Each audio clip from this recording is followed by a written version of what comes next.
சொர்க்கவாசிகள் நரகவாசிகளை பார்த்து நாளைக்கு மறுமையில என்ன பேசிப்பாங்கன்னு தெரியுமா?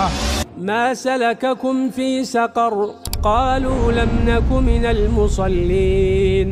அல்லாஹ் சுப்ஹானஹு வ தஆலா சூரா முதஸ்ஸிர்ல கூறுறான், சொர்க்கவாசிகள் நரகவாசிகளை எட்டி பார்த்து கேட்பாங்க, ஹே நரகவாசிகளே, நீங்கள் எப்படி நரகத்திற்கு வந்தீர்கள்? அதுக்கு நரகவாசிகள் சொல்லுவாங்க, காலு லம் நகு மினல் முஸல்லீன், நாங்க தொழவில்லை, வலம் நகு நுத்இமுல் மிஸ்கீன், ஏழைகளுக்கு உணவு அளிக்கவும் இல்லை.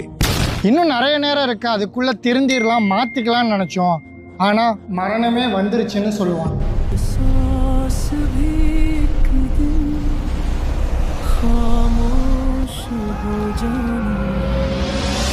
தொழுகை எப்படி ஈமானோட அடிப்படையா இருக்குன்னு இந்த வசனங்கள்லாம் நமக்கு சொல்லுது. ஆனா பாங் சத்தம் கேட்ட உடனே நம்ம மனசு சொல்லுது, போங்க போங்க, தொழுகை தானே, பின்னாடியே வரேன். இந்த உடம்புக்கு தொழுக முடியாதுன்னு நேரடியாக சொல்கிறதுக்கு தகுதியோ தைரியமோ கிடையாது.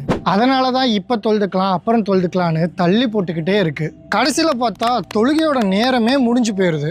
அதனால் உங்களோட காலேஜ் ப்ராஜெக்ட்லாம் முடிக்கிறதுக்கு முன்னாடி, டிவியில் அரட்டை அடிக்கிறதுக்கு முன்னாடி, சும்மா ரீல்ஸை ஸ்க்ரோல் பண்ணுறதுக்கு முன்னாடி அடுத்த தொழுகையை விடமாட்டேன்னு உங்களுக்குள்ளேயே வாக்குறுதி கொடுத்துக்கோங்க. அப்புறம் சொர்க்கவாசிகள் விசாரிப்பாங்களே, அந்த நரகவாசிகளாக நாம் ஆயிடக்கூடாதுன்னு உங்களுக்குள்ளேயே கேள்வி எழுப்பிக்கோங்க. அல்லாஹ் சுப்ஹானஹு வ தஆலா சொன்ன மாதிரி நிச்சயமாக தொழுகையாளிகள் சுவனத்தின் வாரிசுகளாக நிரந்தரமாக இருப்பார்கள்ன்றதை ஞாபகம் வச்சுக்கோங்க.